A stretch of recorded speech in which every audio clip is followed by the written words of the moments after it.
Everyone, Happy New Year sa inyo. Welcome to another timeless reading. Yan. So, ito yung reading natin, pinamagatan na love story mo ba ito? Ayan. Kasi ito ay timeless at saka walang specific na sign. So, kung bago po kayo dito sa aking YouTube channel or Facebook page, don't forget to subscribe sa aking YouTube. Like and follow na rin yung aking Facebook page at mag-message directly lang po kayo sa aking FB page kung magbubook kayo or mag-i-inquire ng personal readings. Ano muna yung overall energy? So, ayan. Kung tumutugma sa inyo to, o baka para sa inyo. Kung hindi naman, adi ibalato nyo na sa iba. Baka talagang hindi para sa inyo. Habits, I don't know if we will ever change. Mukhang may mga bad habits dito Itong person mo o dito sa relationship ninyo, kung sino man sa inyo yan.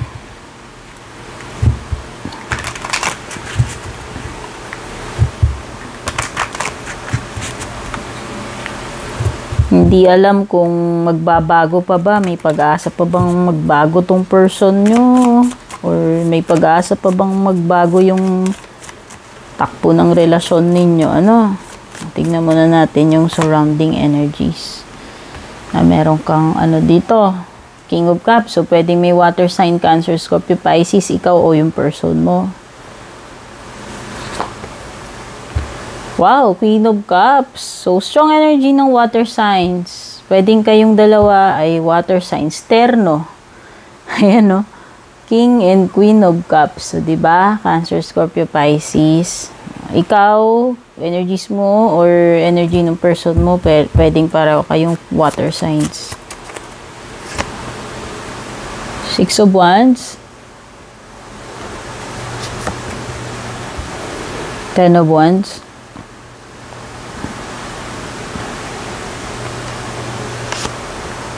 The Fool. Six of Pentacles.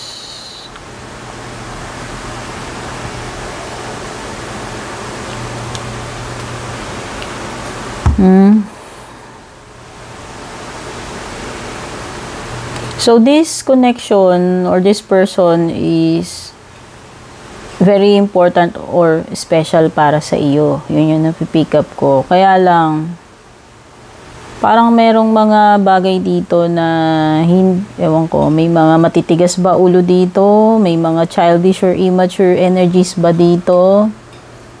Yung tipong may mga habits kayo or yung person mo na yun yung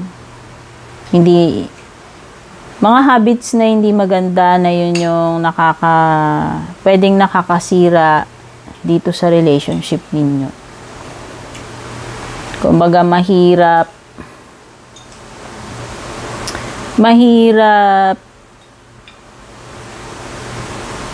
mag-adjust minsan, or mahirap turuan or baguhin, yan. O baka may mga habits yung person mo na ganun, na toxic para sa inyong dalawa.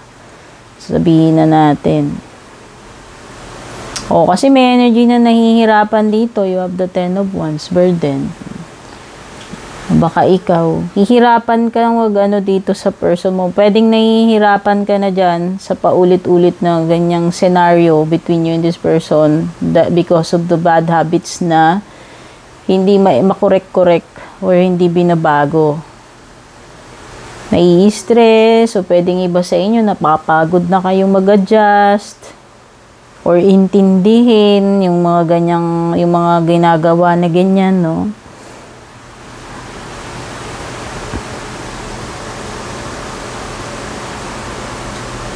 Okay, pwedeng iba sa inyo, you have the Fool. Pwede iba kakasimula pa lang ng relationship. Ibig sabihin, hindi pa ganun katagal. So, nagsisimula pa naman yung iba dito.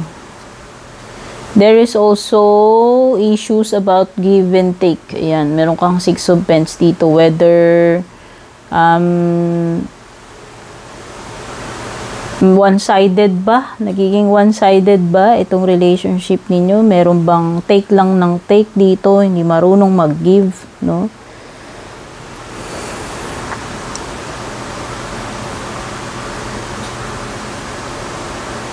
Pwedeng ganyan, one-sided, pero dahil yung iba sa inyo, dahil umpisa pa lang to, pwedeng siguro iniisip nyo, baka magbabago pa, so stick muna kayo, stay lang muna kayo dito.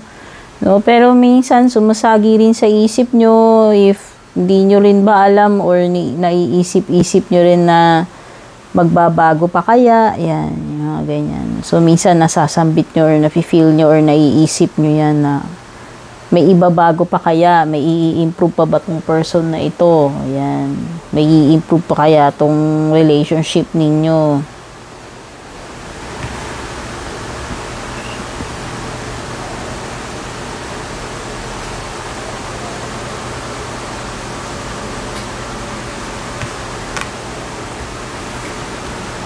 Kung ano nakikita ko dito is someone who is craving for attention. Meron ako napipick up na ganun with the 6 of Wands. Hindi ko alam. Seeking attention.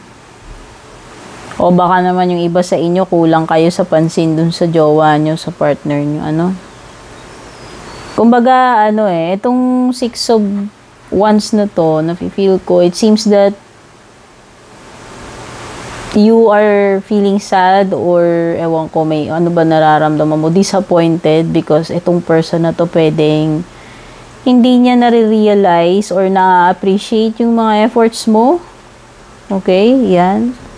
So, pwedeng yun, ang feeling ninyo, minsan di niya napapansin or di man lang niya naiintindihan or na-appreciate yung mga ginagawa nyo for this person. So, syempre malaking disappointment yun. Diba? So, ang pinaka-question dito sa reading ninyo is whether, is it worth it na take lang ng take yung isa and then yung isa give ng give. No? May pagka one-sided. And ang na lang dito is sa'yo is siguro yung main energy nga nito is question mark whether anong kahihinatnan itong samahan ninyo ng relationship ninyo. Magbabago pa kaya? O, yun yung main energy. Ito yun eh. O, diba? So, yan. So, ngayon, ang nararamdaman nyo is malaking question mark. Pwede nyo iba nag-aano na kayo. Pero, yun na nga, since pwedeng kakaumpisa pa lang nito, di pa naman sobrang tagal. So, andun pa rin kayo sa boundary. If nagwa-wonder kayo kung magbabago pa ba, hindi pa naman siguro, kumbaga, pwede pa namang magtiis, magantay kasi bago pa lang naman. Pero at the same time, may question mark. No? May malaking question na nararamdaman or naiisip kayo kung magbabago pa kaya ito. Mag-i-improve pa kaya. Okay? So, yan yung mga nakuha ko dito sa Timeless na reading ninyo, na love story mo ba to? Sana nagustuhan nyo. Don't forget to like and share kung nagustuhan. Take care and God bless.